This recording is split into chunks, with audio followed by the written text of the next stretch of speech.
19일 토요일입니다. 누가복음 22장 24절부터 38절까지 말씀을 읽고 은혜 나누도록 하겠습니다. 또 그들 사이에 그중 누가 크냐 하는 다툼이 난지라 예수께서 이르시되 이방인의 임금들은 그들을 주관하며 그 집권자들은 은인이라 칭함을 받으라. 너희는 그렇지 않을지니 너희 중에 큰 자는 젊은 자와 같고 다스리는 자는 섬기는 자와 같을지니라. 앉아서 먹는 자가 크냐 섬기는 자가 크냐 앉아서 먹는 자가 아니냐. 그러나 나는 섬기는 자로 너희 중에 있노라.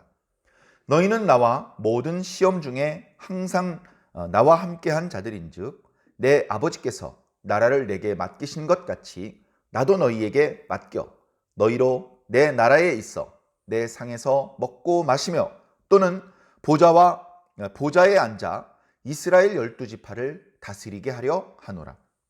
시몬아 시몬아 보라 사탄이 너희를 밀가부르듯 하려고 요구하였으나 그러나 내가 너를 위하여 네 믿음이 떨어지지 않기를 기도하였노니 너는 돌이킨 후에 네 형제를 굳게 하라. 그가 말하되 주여 내가 주와 함께 오게도 죽는 데에도 가기를 각오하였나이다. 이르시되 베드로야 내가 네게 말하노니 오늘 닭 울기 전에 네가 3번 나를 모른다고 부인하리라 하시니라. 그들에게 이르시되 내가 너희를 전대와 배낭과 신발도 없이 보내었을 때에 부족한 것이 있더냐? 이르되 없었나이다. 이르시되 이제는 전대 있는 자는 가질 것이요 배낭도 그리하고 검 없는 자는 겉옷을 팔아 살지어다. 내가 너희에게 말하노니 기록된 바 그는 불법자의 동료로 여김을 받았다 한 말이 내게 이루어져야 하리니 내게 관한 일이 이루어져 감이니라. 그들이 여짜오되 주여 보소서 여기 검 둘이 있나이다. 대답하시되 족하다 하시니라. 아멘. 예수님께서 무리들과 함께 말씀을 나누시는 이야기가 끝나고 제자들과 함께 있는 이야기가 22장부터 이어진다는 말씀을 드렸는데 결국은 뭡니까? 제자들과 있는 시간이 그렇게 긴 시간은 아닌 것 같습니다. 제자 중에서 가룟 유다가 배반을 하는 이야기로 22장이 시작하더니 곧바로 6월절 만찬을 준비하고 6월절 식사를 하고 그리고 오늘은 그 뒤에 이제 감람산에 올라가서 기도하시기 직전에 나누었던 이야기들이 나타나고 있는데 그 내용이 어떻습니까? 여러분께서 이 말씀을 읽을 때에는 마음이 어떠십니까? 제가 오늘 묵상을 시작하면서 몇 장 몇 절부터 몇 절까지 먼저 읽고 은혜를 나누겠습니다 라고 했는데 정말로 신나고 기분이 좋아지고 마음이 밝아지고 힘이 나고 그런 말씀이기보다는 주님께서는 이제 곧 죽음을 앞두고 계신데 그래서 이제 감람산 겟세마네에 올라 마지막 정말로 그 감람나무 열마를 모아서 밟아가지고 쥐어짜서 기름을 짜는 것처럼 예수님 몸에 있는 모든 땀과 피를 짜내 가면서 기도하는 것과 같이 힘을 다해 기도하시는 그런 기도를 앞두고 계신데 그런 죽음을 앞두고 계신데 제자들은 주님의 상황을 전혀 파악하지 못하고 이제 주님께서 곧 왕이 되실 텐데 그러면 누가 더 높은 자가 되겠느냐. 야야 니들 예수님께서 온몸이 광채가 나는 모습으로 변화된 거 본 적 있어? 그런 적도 있었어요? 야 임마 나하고 요한하고 야곱은 봤어. 그러니까 예수님께서 왕이 되면 서열 1, 2, 3위는 우리 3명이야. 그럼 할 수 없고 4위는 나야. 또 이러고 싸우고 있는 겁니다. 예수님께서 여유가 있는 시간이었다면 한참을 야단쳤을 겁니다. 너희가 어찌하여 이렇게 믿음이 없느냐. 전에 풍랑 때문에 두려워할 때에 예수님께서 그렇게 책망하신 적도 있었죠. 그러나 이날 밤은 주님께서 책망하지 않으시고 너희들은 달라야 된다. 너희들은 저 세상 사람이랑 달라야 된다. 너희들 이렇게 보니까 너희들 하는 얘기를 들어보니까 높아지고 싶어 하는구나. 그래 너희들이 높아질 것이다. 그러나 너희는 높은 자가 되었을 때에 저 세상 높은 사람과는 달라야 된다. 저 세상의 높은 자들, 지도자들 이런 사람은 사람들을 지배한다. 압제한다. 너희는 그런 세상 지도자와는 달라야 한다. 너희들은 섬겨야 한다. 여기 뭐라고 표현되고 있냐면요. 너희 중에 큰 자는 26절에 젊은 자와 같아야 된다. 여기 이제 어떤 문법적인 표현이 100% 표현되어 있지 못한 것 같습니다. 이 표현은 원문의 문법적인 의미를 잘 살려서 다시 번역을 하면 너희 중에 가장 큰 자는 너희 중에 가장 어린 자처럼 행동해야 된다라는 말입니다. 잔치가 벌어졌습니다. 잔치를 준비하고 있습니다. 손님이 오고 있습니다. 제일 젊고 어리고 힘있고 튼튼하고 재빠른 놈이 뭐 해야 되겠습니까? 제일 높은 자리에 다리 꼬고 앉아가지고 언제 음식 갖다 주나 기다려야 되겠습니까? 아니죠. 발바닥에 땀이 나도록 뛰어다녀야 되지 않겠습니까? 너희가 바라는 대로 가장 높은 자리에 올라갈 텐데 거기서 너희는 발바닥에 땀이 나도록 뛰어다니는 가장 젊은 자와 같은 처신을 해야 될 것이다. 너희는 저 세상 지도자와는 달라야 한다.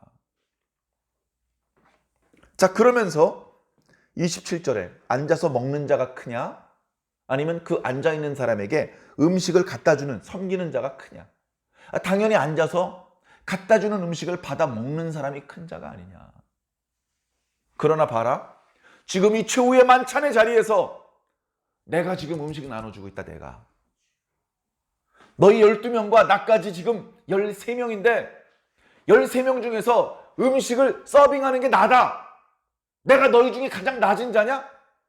내가 가장 높은 자이지만 내가 선생이고 내가 주지만 그러나 나는 상좌에 앉아서 너희들이 갖다 주는 음식을 기다리는 것이 아니고 내가 음식을 갖다 준다. 내가 가장 젊은 사람처럼 처신하고 내가 섬기는 자처럼 너희를 실제로 섬기고 있다. 그러니 너희도 나처럼 되어야 하지 않겠느냐. 예수님께서는 높임을 받으려고 이 땅에 오신 것이 아니고 섬기려고 오셨다. 많은 사람의 대속물이 되기 위해서 오셨다라고 다른 복음서에서도 기록하고 있습니다. 요한복음의 경우에는 제자들의 발을 닦아주시는 모습도 나오죠. 가장 높으신 분이 어떻게 종들이나 하는 다른 사람의 발을 닦아주는 일을 한단 말입니까? 이와처럼 너희들도 높은 자가 되었거든 다른 사람 앞에 발을 내밀면서 빨리 안 닦고 뭐해? 이럴 것이 아니라 너희들이 겉옷을 벗고 물동이를 들고 다니면서 형제들의 발을 닦아주는 역할을 해야 된다라고 말씀하시는 거예요. 이때만 해도 오늘 본문 말씀을 예수님께서 제자들에게 말씀하시는 때만 해도 제자들이 서로 높은 것 가지고 막 싸워서 아직 분이 풀리지 않은 상황에서 예수님의 말씀의 의미의 깊이를 다 깨닫지 못했을 겁니다. 나중에 이때 주셨던 예수님의 말씀이 생각나면서 크게 뉘우쳤을 것입니다. 그래서 나중에 보면 사도행전에 보면 이렇게 교회 공동체 구성원들이 모여서 식사하고 이럴 때 사도들이 집사들한테 맡기지 않고 과부들에게 음식을 이렇게 공급해주는 그런 역할을 스스로 맡기도 합니다. 그러면서 틀림없이 예수님께서 이날 하셨던 말씀을 떠올렸을 겁니다. 제자들의 모습을 보면 예수님의 말씀의 뜻이 무엇인지 충분히 이해를 못했다는 느낌이 말씀 곳곳에 나타나고 있습니다. 자, 예수님께서는 이렇게 말씀하십니다. 너희는 나와 항상 같이 있었다. 너희 12명은 나 예수 그리스도와 항상 같이 있었다. 그런데 이 예수 그리스도는 어떤 상황이었느냐? 시험 중에 있었다. 예수님께서 시험을 받으신 적이 있나요? 우리 잘 알죠. 예수님께서 40일 동안 광야에서 기도하시고 본격적인 사역을 시작하기에 앞서서 마귀가 시험을 하러 왔었지 않습니까? 이 돌들로 떡덩이가 되게 하라. 또 높은 곳에서 뛰어 내려보아라. 이 천하 만물의 영광을 다 줄 테니까 경배해 보아라. 이렇게 마귀가 예수님을 시험했었죠. 물론 예수님께서 말씀으로 그 시험을 다 물리치셨습니다.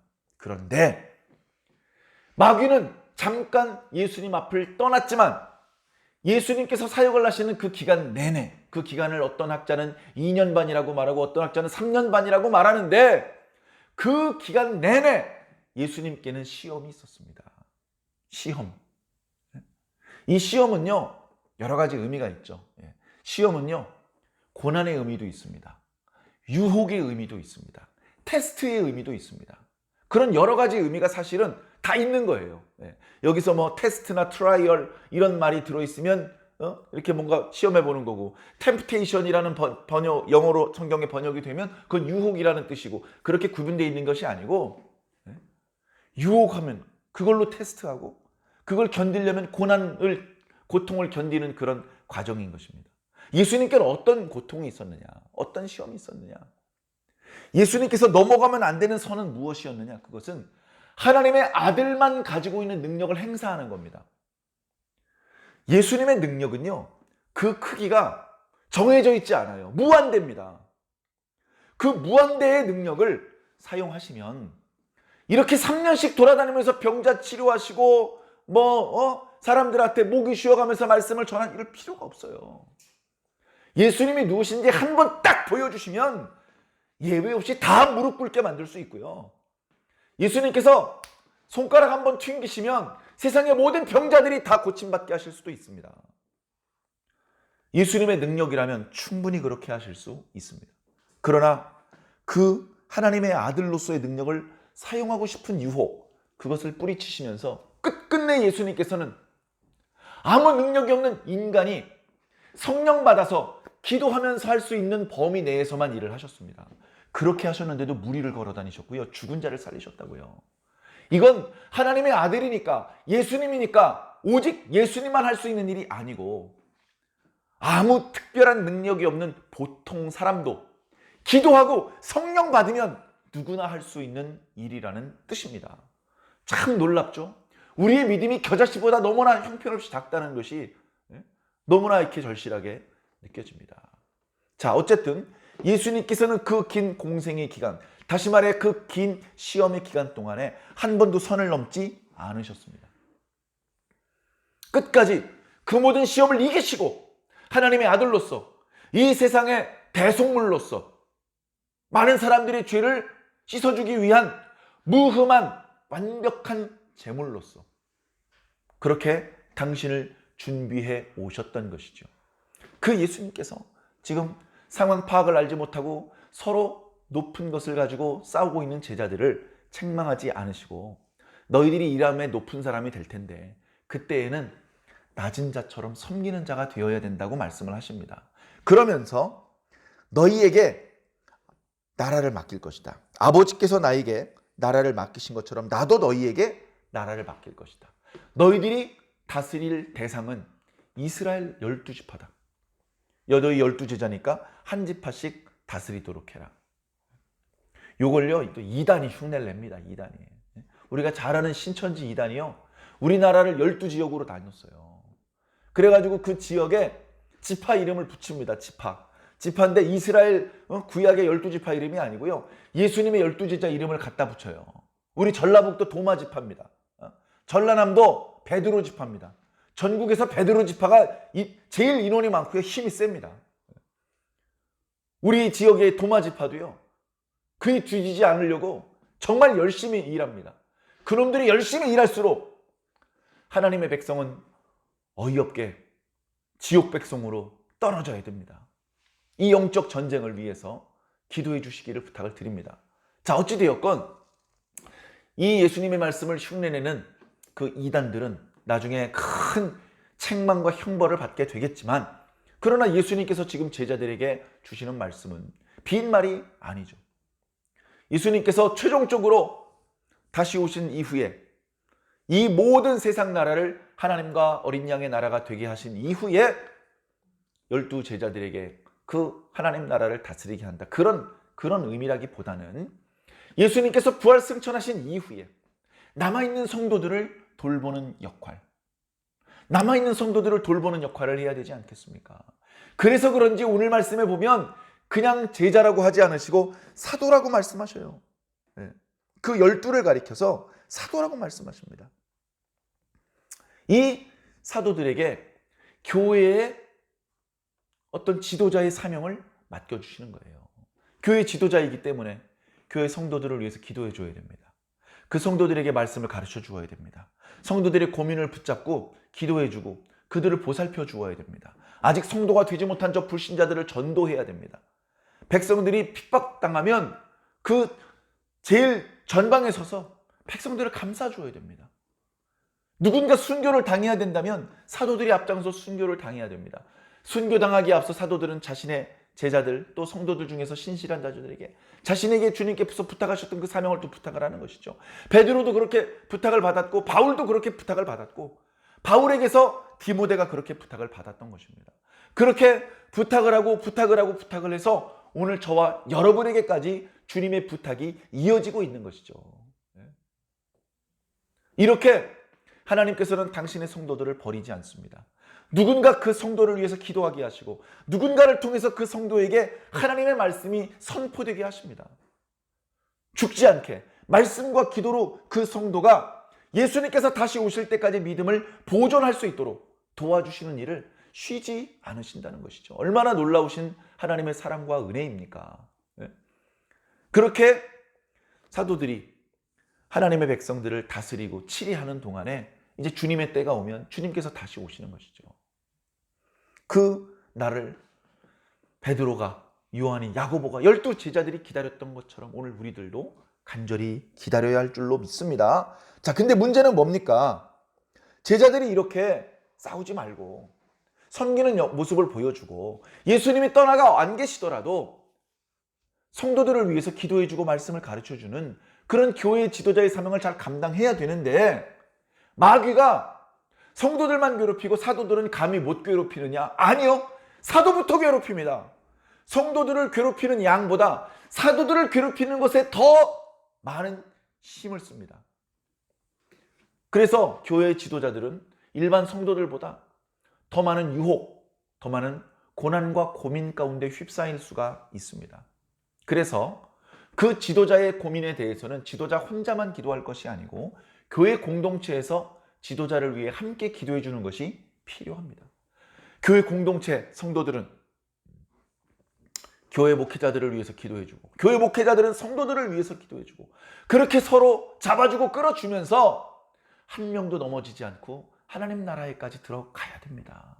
100점을 맞는 게 목표가 아니지 않습니까? 학생들 열심히 공부해서 자격증 취득할 때 100점을 맞아야만 자격증이 발급이 되고 한 문제라도 틀리면 자격증이 취소되는 것이 아니고요.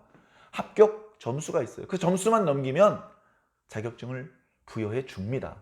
우리도 하나님 앞에 100점이 되는 게 목표가 아니에요. 다소 부족하고 연약한 부분이 있더라도 서로 그 부족한 부분을 채워주고 도와주고 붙들어주고 기도해 주면서 하나님 앞에 같이 갈 때 주님께서 기뻐하십니다. 성도들 다 내팽개치고 자기 혼자 천국문 앞에 뛰어가면 뺨 맞아요. 주님께서 결코 기뻐하지 않습니다. 너는 옆에 있는 사람 여러 명을 위해서 기도할 수 있는 그런 은사를 내가 주었고 수없이 많은 사람을 향해서 말씀을 가르칠 수 있는 재능을 주었는데 왜 그걸 하지 않고 너 혼자 왔느냐? 우리 모두에게는 그런 은사를 하나님께서 주셨습니다. 우리가 받은 은사는 나 자신만을 사용하게 하기 위해서 주신 것이 아니고 반드시 내 옆 사람에게 그에게 없는 그 부분을 채워주게 하기 위해서 주신 것입니다. 그래서 교회는 각자 받은 은사를 옆에 있는 성도들을 위해서 사용해야 됩니다. 그렇게 서로 잡아주고 끌어주고 기도해주면서 하나님 앞에 갈 때 비로소 주님께서 기뻐하시고 칭찬과 축복이 이어지는 것입니다. 자, 사도들이 사단의 맹렬한 공격을 받게 됩니다. 시몬아 제자들 중에서 가장 어른이고 가장 주님께서 신임하고 가장 어른스러운 모습을 보이기도 하고 그랬던 시몬이 마귀의 시험에 넘어진다면 나머지 제자들은 얘기할 필요도 없는 겁니다. 그래서 시몬을 부르신 겁니다. 시몬아, 사단이 너희를 밀가부르듯 하려고 요구하였다. 마귀가 하나님께 온 거예요. 우리 욥기 읽어봐서 알지 않습니까? 항상 하나님 앞에 있으면서 복 받을 수는 없지만 잠깐씩 하나님 앞에 나타나서 뭔가 요구할 수도 있는 그런 상황을 허락하셨죠. 하나님, 저 베드로와 요한과 야고보와 쟤네들은 무슨 특권입니까? 저들도 제가 시험할 수 있도록 허락해 주십시오. 마귀가 요구를 합니다. 그런데 단순히 시험한다고 말하지 않고요. 밀을 까부러듯 한다 그랬어요. 밀이 있죠. 밀 추수를 했습니다. 그래서 밀 대를 버리고 이렇게 알갱이만 모아놨어요. 그걸 말려요. 말린 다음에 껍데기까지 먹을 수는 없으니까 막 비벼가지고 껍데기하고 알맹이를 구별하죠. 요 비비는 거, 요걸 까부른다 그래요. 아주 심차게 까불어야 됩니다. 그 속에 베드로가 들어가서 마귀가 이리저리 비비고 문댈 때 그 속에서 거기서 아주 난장판이 돼야 되는 것이죠. 그 상황 속에서 베드로는 넘어집니다. 베드로가 센 것 같죠? 아직 약해요. 아직 약해서 마귀가 있는 힘, 전력을 다하지 않아도 살짝 밀어도 확 넘어집니다. 너는 마귀가 밀어서 넘어지게 될 거야. 그러나 네가 잠깐은 넘어지겠지만 네가 재빨리 믿음을 회복할 수 있게 해 주실 것을 난 기도했다. 예수님과 마귀가 다른 거죠. 마귀는 저놈들 내가 죽일 수 있도록 기회를 주십시오. 예수님은 주님, 저놈을 내가 살릴 수 있도록 기회를 주십시오. 전혀 다른 기도입니다. 마귀는 그런 것을 하나님께 요구했지만 그것을 아시는 예수님께서 그러나 베드로가 잠깐은 넘어지겠지만 그가 다시 일어날 수 있도록 주여 허락해 주시옵소서. 하나님께서는 그것도 허락해 주십니다. 베드로야, 너는 잠깐 넘어졌다 다시 일어나게 될 것이다. 그 이후에 너보다도 약한 여러 형제들, 다른 제자들, 다른 성도들을 굳세게 붙들어 주도록 해라. 그때는 네가 그 넘어져가는 형제들을 위해서 하나님, 저 성도를 세워주시옵소서. 저 제자를 일으켜 세워주시옵소서. 저 영혼을 살려주시옵소서라고 기도해야 할 것이다 라고 말씀하시는 것이죠. 근데 베드로는 아직 주님께서 하시는 말씀이 뭔 말인지 몰라요. 주님, 뭔 소리대요? 제가 왜 배반을 합니까? 주님, 저는 옥에도 갈 수 있고요. 죽는데도 주님과 같이 갈 각오가 되어 있습니다. 물론 진심이었을 겁니다. 그러나 예수님께서는 이렇게 말씀하셨죠. 그런데 네가 이제 잠시 후에 닭이 울기 전에 나를 3번 부인할 거야.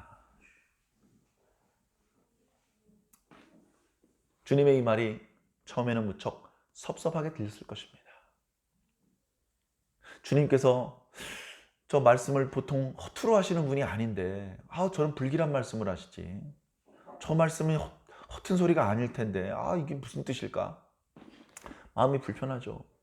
그러니까 주님 무슨 말씀입니까? 전 절대 주님 부인 안 합니다. 막 또 그렇게 생떼 어거지를 썼을 것이고 옆에 있는 다른 제자들도 주님, 저도 절대 주님 부인 안 할 겁니다. 저 끝까지 주님 곁에 있겠습니다.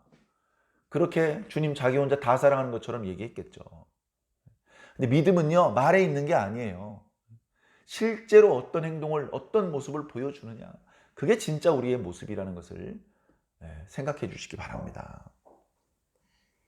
자, 그리고서는 주님께서 또 말씀하십니다. 전에 내가 너희들에게 전도 여행을 보낼 때 전대 가지고 다니지 마라. 배낭, 신발, 지팡이 이런 거 가지고 다니지 마라. 그냥 너희들을 영접하는 집이 있으면 그 집에 들어가서 거기서 주는 대로 먹고 그 집을 위해서 기도해주고 그 동네 사람들에게 말씀을 전하고 귀신 들린 자나 병에 들린 자가 있으면 내가 너희들에게 보여준 대로 그를 위해서 기도해서 귀신도 쫓아내주고 병도 고쳐주어라.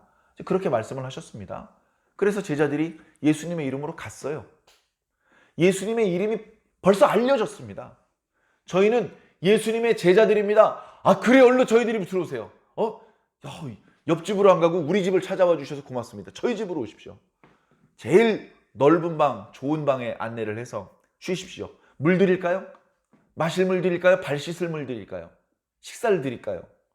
그래서 그 집에서 쉬고 그 집에 머물면서 그 집 식구들을 위해서 기도하고 또 그 집에 제자들이 있다는 소문을 듣고 찾아온 사람들에게 말씀을 전해주고 병을 고쳐주고 그랬더니요, 고기 달라고 안 해도 고기를 주고요, 배 터지게 먹을 게 자꾸 생깁니다. 어때요? 예수님 덕분에 제자들이 아무 전대도 배낭도 신발도 지팡이도 없이 나갔는데 부족한 것이 있었습니까? 주님 없었습니다. 그러나 주님께서 말씀하시기를 그러나 이제는 준비해라. 이제는 전대를 너희들이 준비하고 배낭도 그리해라.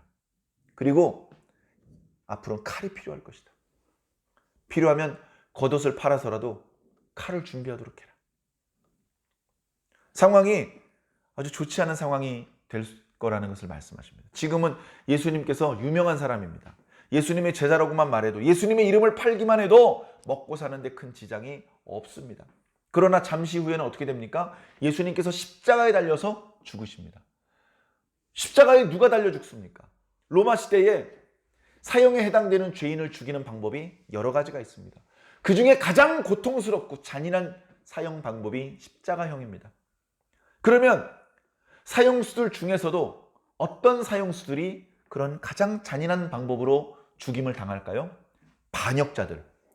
로마에 반역을 하고 로마 황제의 반역을 한 반역자들은 예외 없이 십자가에 달려서 죽입니다. 좀도둑을 십자가에 달려 죽이는 게 아니에요. 로마에 반역을 했기 때문입니다. 예수님께서 십자가에 달려 돌아가셨다는 것은 예수님께서는 스스로 왕이 되기를 원하시고 로마의 권력, 로마 황제의 권위를 배반했다. 반역자다 이런 겁니다. 반역자. 그럼 예수님의 제자들은 누구죠? 반역자의 동료들이 되는 겁니다. 조금 전에는 유명한 랍비, 유명한 선지자의 제자였어요. 그 선지자의 이름만 팔아도 먹고 사는 데 지장이 없는 상황이었습니다. 그런데 자기의 스승이 로마에 반역을 해서 십자가에서 죽임을 당한 반역자입니다. 자기는 반역자의 제자입니다. 그럼 어떻게 됩니까? 반역자가 잡아 죽였으니 제자들도 잡아 죽이지 않겠습니까? 그러니 예수님을 버리고 다 도망가는 거예요. 그러니까 너희들이 이제부터는 전대도 필요하고 배낭도 필요할 것이다. 지팡이도 필요하고 칼도, 오죽하면 칼, 정말로 검을 하나씩 준비를 해가지고 전투가 벌어지면 300용사처럼 용감히 싸워, 이런 의미의 칼이 아니고 너희들이 칼로 자기의 목숨을 이렇게 지켜야 될 정도로 호신을 해야 될 정도로 아주 지금 앞으로 험악한 상황이 펼쳐질 것을 말씀해 주신 것입니다. 그런데 그 주님의 생각도 알지 못하는 제자들이 뭐합니까? 주님, 여기 칼 2자루가 있습니다.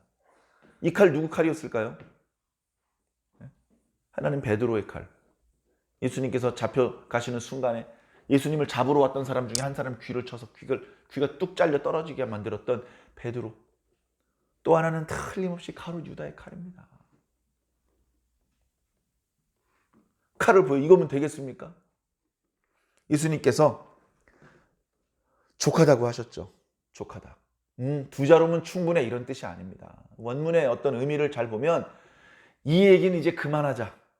제자들이 못 알아들으니까 야 1인당 1자루씩 준비하라고 그랬잖아, 그런 뜻이 아니거든요. 앞으로 너희들이 이렇게 막 사람들의 존경을 받으면서 그런 게 아니고 도망 다녀야 되고 사람들의 미움을 받고 여차하면 붙잡혀서 재판장에 회부되고 죽어야 되는 자리를 갈 수도 있다. 여러분, 이런 상황이 됐을 때요, 정말 준비해야 되는 건 칼이 아닙니다. 칼 들고 있으면 진짜 흉악범인 걸로 낙인이 찍힐 수밖에 없어요. 정말 필요한 건 전대나 배낭이 아닙니다. 이런 아주 혹독한 상황이 될 때, 도망 다녀야 되고 숨어 다녀야 되는 이런 상황이 될 때 정말 필요한 건 말씀과 기도입니다. 정말 어려운 지경이 됐어. 어떻게 천신만고 끝에 까딱 잡혀서 재판장으로 끌려갈 뻔했는데 어떻게 도망쳐가지고 어디 구석에 숨어 있어. 근데 거기서 예수님께서 하셨던 말씀 생각이 안 나. 그럼 죽는 거예요. 말씀이 없는 사람이 뭘 할 수 있겠습니까? 네? 예수님께서 하셨던 말씀들이 생각나야 돼요. 네? 달달달 암기하지 않아도 성령님께서 생각나게 하여 주신다고 약속하셨습니다. 그러면 그 말씀을 붙잡고 기도해야 돼요. 그 말씀의 뜻을 정확히 알기도 하고 잘 이해가 안 되는 부분도 있기도 하고 기도하면서 그 뜻을 헤아려야 되고 기도하면서 성령님의 지시를 따라서 움직이고 말해야 됩니다. 그래야 함정에 빠지지 않고, 그래야 죽지 않고, 그래야 배반하지 않고 마지막까지 신앙의 정절도 지키면서 또 어리석게 원통하게 잡혀서 죽지 않고 주의 주신 사명을 충분히 잘 감당하면서 그렇게 살 수 있는 거죠. 말씀과 기도가 필요합니다. 말씀과 기도가 필요해. 그러니까 어떻게 합니까? 족하다 하시고서 그 다음에 기도하는 자리로 가시는 거예요. 기도하는 자리로. 원래는 어떻게 해야 됩니까? 예수님께서 기도하시면 거기로부터 조금 떨어진 곳에 12제자가 다 함께 기도해야 됩니다. 그런데 벌써 가롯 유다는 갔어요. 성전 경비병들 부르러 갔어. 그리고 너희들은 여기 있어 하고 8명을 앉혀놓고 베드로와 요한과 야고보만 데리고 가시는데 그 8명 중에 아니요 저도 같이 가서 기도하겠습니다 이렇게 말하는 친구가 없어요. 그 따라간 베드로와 요한과 야고보도 정말 신나서 따라간 건 아닌 것 같아요. 기껏 따라가서는 거기서 자고 있습니다. 정말 앞으로 제자들이 예상하기 어렵고 상상하기 어려운 그런 고난의 상황이 펼쳐질 때 그 고난의 상황을 견딜 수 있도록 해주는 힘, 예수님의 말씀과 또 기도가 필요한데 아무도 기도하지 않습니다. 그 결과 예수님께서 잡혀가시던 날 아무도 그 곁을 지키는 제자가 없었습니다. 오늘 저와 여러분들은 아이고 내가 이 시대에 있었으면 나는 주님 곁을 지켰을 텐데 뭐 말로는 무슨 말인들 못합니까? 말로는. 그러나 과연 저와 여러분들이라고 이 시대의 이 상황 속에 있었다면 예수님의 말씀을 잘 귀담아 듣고 기도할 수 있는 시간에 나중으로 미루지 않고 기도하면서 기도에 실패하지 않는, 그래서 사탄이 밀가부로도 타려고 해도 넘어지지 않는 그런 제자가 될 수 있을까? 감히 장담할 수 없는 그런 상황입니다. 사랑하는 성도 여러분, 지금 우리들의 시대는 어떻습니까? 예수님의 제자들이 주님을 버리고 도망가야 될 정도로 두려워할 수밖에 없는 그런 상황이 전개되는 그 상황보다는 오늘 우리들의 상황은 상당히 부드럽습니다. 상당히 좋은 상황입니다. 그런데 이런 좋은 상황 속에 우리가 정말로 예수님의 말씀을 잘 귀담아 듣고 있는지, 우리가 해야 될 기도에 대해서 나중으로 미루지 않고 우리가 해야 될 기도의 양을 채우고 있는지 한번 겸손히 생각해 봐야 됩니다. 여러분, 물속에 빠졌어요. 숨을 못 쉬면 죽잖아요. 그런데 나는 숨을 못 쉬는데 괜찮아. 내 옆에 있는 녀석이 산소통을 메고 있어. 그래서 그 녀석이 나 대신 내 숨까지 다 쉬어줘가지고 내가 안 죽어. 말이 안 되죠. 내 숨은 내가 쉬어야 되는 겁니다. 내가 해야 될 기도의 양은 친구가 대신 채워줄 수 없습니다. 내가 받아야 될 고난의 양은 내가 직접 다 받아야 되는 겁니다. 내가 흘려야 될 눈물의 양은 누가 대신 흘려줄 수가 없는 겁니다. 내가 흘려야 될 피는 내가 흘려야 되고 내가 흘려야 될 땀은 내가 흘려야 되는 것입니다. 여러분들이 흘려야 될 눈물과 피와 땀을 지금 잘 흘리고 계십니까? 흘릴 수 있을 때 흘리시기 바랍니다. 기회가 다 지나가 버리고 나면 갑자기 흘릴 수가 없어요. 그때는 이미 늦을 수도 있으니 기회가 있을 때 우리의 도리를 다해 주시길 부탁드립니다. 과거의 예수님의 제자들은 잠깐이지만 주님을 버리고 도망갔었지만 우리는 그 제자들보다도 훨씬 못 미치는 그런 성도들이지만, 그러나 다시는 예수님을 버리고 도망가지 않겠다. 내가 12 제자들보다 비교하기도 어려운 부족하고 연약한 그런 성도일 뿐이지만 내가 말씀과 기도를 놓지 않겠다. 그것만 붙잡고 있으면 그러면 예수님을 버리고 도망가지 않을 수 있다. 난 예수님을 떠나지 않겠다. 그런 다부진 각오를 이 시간 기도하면서 한번 품어주시기를 주님 이름으로 간절히 부탁을 드립니다. 아멘.